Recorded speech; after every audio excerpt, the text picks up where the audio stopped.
Бүгінгі біздің тақырыбымыз Ұлықбек Есдәулеттің Қарапима поэмасы. Сабаққа негізделген оқу мақсаты әдеби шығармада көтерілген әлеуметтік қоғамдық мәселені талдау және кейіпкерді шынайы өмірмен салыстырып бағалау, мәтінге сүйеніп монолог, диалог құру, сөз әдебі, сөйлеу этикеті формаларын орынды қолданып тыңдаушыға әсер ету.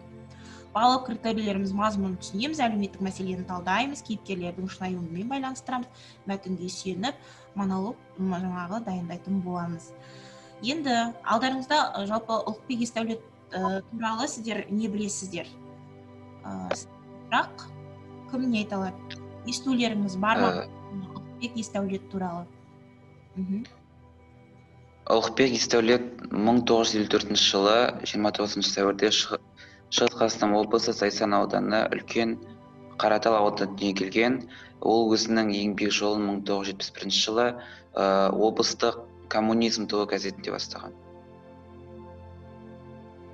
Маша, 1977 жылы Қазақстан мемлекеттік университетінде журналистика саласында оқыған. Және де Қазақстан пионері газетінде және жазушы газет баспасында жұмыс жасаған. Тамаша.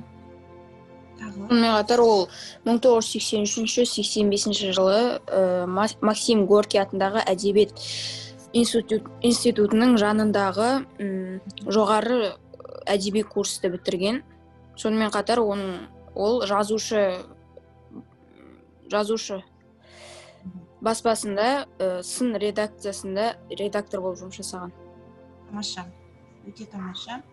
Ендеше бүгінгі Ұлықбек Есдәулеттің Қарапима поэмасы жүйесінде түсірілген фильм жөнінде көрдіңіздер ме? Болмаса поэманы оқып бұрын соңды мүмкін білетін шығарсыздар бұл поэма туралы, мазмұн туралы. Білесіздер ме? Жоқ. Олай болатын болса, біз қазір мен сіздерге осы Ұлықбек Есдәулеттің Қарапима жаңағы поэмасының желісінде түсірілген қысқаша жаңағы фильмді көрсеткім келіп отыр. Жалпы бұл фильмде айта отырайын, бізге барлығын бірдей сіздерге көрсету, жаңағы бүкіл фильмді бастан аяқ көрсету үшін әрине уақыт кетеді.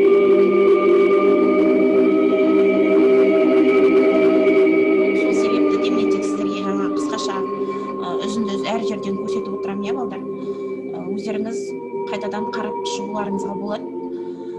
Фильмдегі басты кейіпкер жаңағы әке бала, әкенің жаңағы маскүнемдік жолға түсуі, мына жерде міне табиғат аясы әуелі фильмнің басында, одан соң жаңағы балалардың ойнауы, мектеп жасындағы бала, ешқандай жаңағы тамаша балалық шақ, қардың үстінде ойнау, жаңа пимасын киіп алып, оған жаңа пима сатып әкелді дегендігін айтады.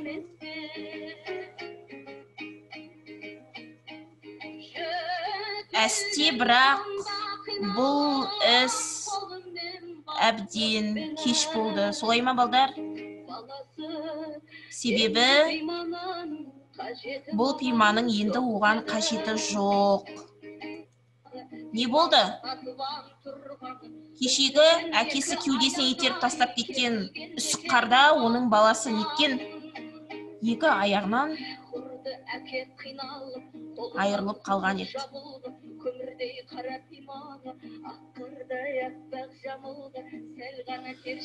Міне поэманың соңы осылай жаңағы әкесінің өкінішімен аяқталады. Енді әрине бізде уақыт тығыз, сол себепті сіздер әрі қарай кішкене ғана уақыт қалды, бірақ өздеріңіз көріп отырғандарыңыздай жаңа поэма трагедиямен бітіп отыр, соңы аяқталып отыр. Енді әрі қарай оқулыққа түссек. Алдарыңызда мәтіналды жұмыс, бірінші жазылым дағдысы бойынша бірінші тапсырма, ассоциограмма құрып көрейік. Мына алдарыңызда пима тұр, осы пимаға жаңағы жалпы не түсіндіңіздер, не көрдіңіздер, соны жаңағы осы жерге сөздерді жазып шықсақ. тез Әкесі, Мгм. баласы, Мгм. Аурухана. Аурухана. Анасы. Мектеп. Мектеп. Анасы. Арақ. Мгм. Дәптерлеріңізге жаза отырыңыздар. Бұл бізде жазылымдағысы себебі. Енді бұны жазып болғаннан кейін ары қарай енді жазылымдағысы бойынша екінші тапсырма оқулықтағы сөздердің 5 түрлі байланысу түрін қамтып, қыс туралы шағын мәтін құрап жаз дейді.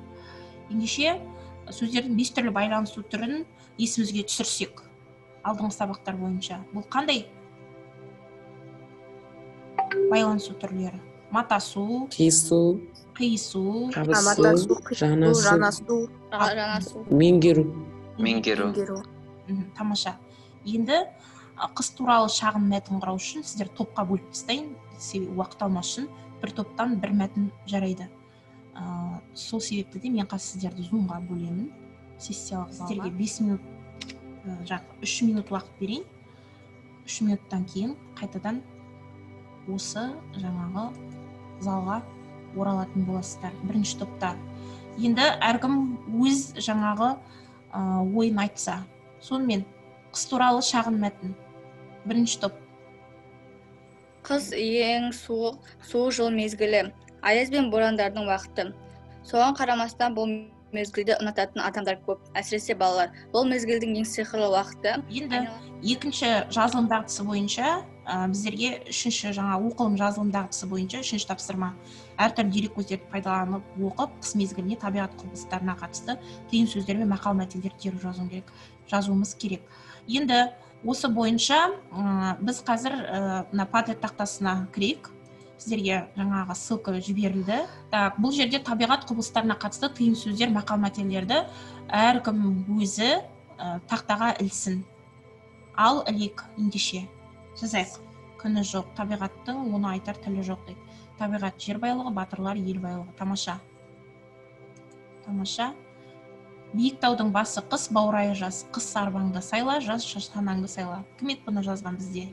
Алайда дүлей ақборан, ысқырып ұйтқып бұрқырап, аттаған жанды қақпаған, қақпақыл қылар жұлқылап. Ішуге сылтау табылар, шемін дейді күйіктен. Қызған соң айтар әні бар, өмір-ау неткен сүйіктен. Қызыбап кейде сорлым деп, құшақтап ұлын жылайды. Арақты енді қойдым деп, төсекке барып құлайды. Жауап береміз. Жылдамдатайық. Ұлықбек Есдәулет қай жылы дүниеге келді?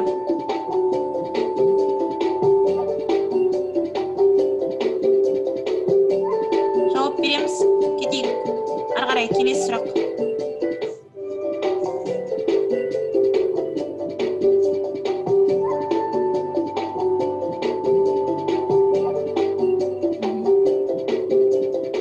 Қазақ мемлекеттік журналистика факультетін қай жылы бітірді? Жылдамдатайық. Тамаша. Тамаша талда келе жатыр.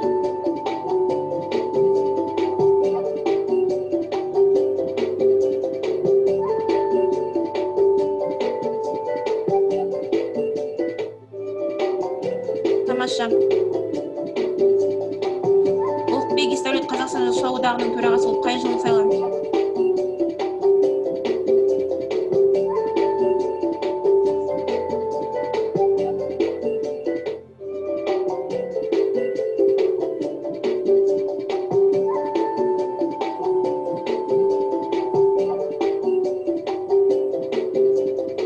Қарапима поэмасының авторы. Тамаша, Камшат алда кет. Келесі сұрағымыз, ары қарай жүреміз. Сәйкестендіру, үйдегі заттың бәрін сатып жіберген дейді. Ал бұған өлеңмен қалай жауап бересіздер? Өлең жолдарынан табайық. Киімі жоқ, тесік тиын жоқ, бір кезде болған әрине, үйінде ешбір бұйым жоқ, араққа салған бәрінде. Тамаша, өте тамаша. Уалитқан жас, Камшат жас, тамаша. Баласы әкесіне арақ ішпей деп жалынады дейді. Әкесін сонда бас салып, кемсеңдеп ернін тістелеп, көзінен ыстық жас тамып. Әкесі баласының пимасын алып кетеді. Сағынышты үннен тіл қатты. сабақта жанында ұлжыр айналып, пимам ғой менің бұл баққа, барасың қайда оны алып. Тамаша. Так, тамаша. Енді сәйкестендіру. Қалтасын қайта сілкеді. Сосын қазына тауып алардай. Солай ма? Көзімен үйді тінтеді. Айтайық, тездетейік, айтайық. Не нәрсе тауып алардай? Сататын нәрсе табады.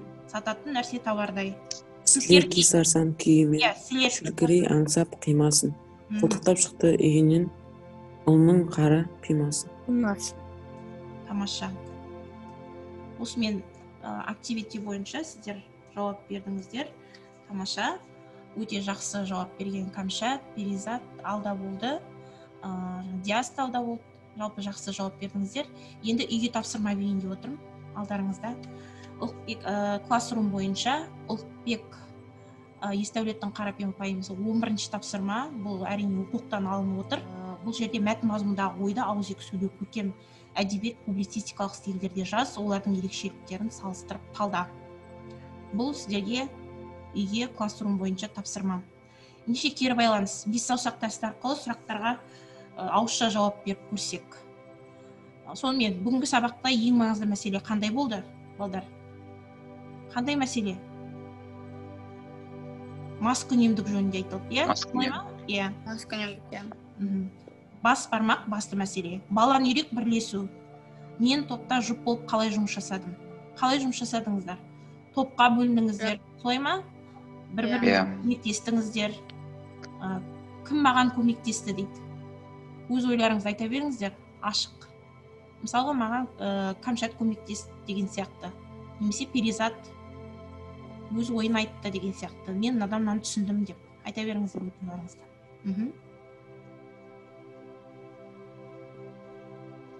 Шұғыланы оқыған мәтінінен түсіндім мен. Тамаша. Ортан терек ойлану. Қандай білім мен тәжірибе алдыңыздар? Сонымен. Өте жоғары білімде. Көп нәрсе түсінгендей болдыңыздар, иә? Поэмадан сездіңіздер, иә? Балаға жандарыңыз, кішкентай балаға жандарыңыз ашыды ма? Мектеп жасап. Иә. Жылдыр шүмек шынайылық сабақ. Ұнады ма бүгінгі? Иә, ұнады. Бүгінгі көңіл күй ахуалы. Сабақта өздеріңізді қалай сезіндіңіздер? Жақсы. Тамаша. Ендеше мына нәрсені есімізде сақтайық. Қызыбап кейде сорлым деп құшақтап ұлын жылайды. Арақты енді қойдым деп төсекке барып құлайды. Әкесін сонда бас салып кемсеңдей берін істелеп, көзінен ыстық жас тамып, жалынар папа ішпе деп. Бұл маскүнемдік ешқашан жақсылыққа апармайды. Бұл адамның денсаулығына да, тұрмысына, еңбек қабілетіне, қоғам өміріне зиян келтіретін әр қашан біздер есімізде сақтауымыз керек екен. Сабаққа қатысқандарыңызға көп рахмет. Жаңағы Неопорт бойынша активити ойындарында белсене қатысқан, бал бойынша жоғары бал алған барлық студенттердің барлығы да бағаланады.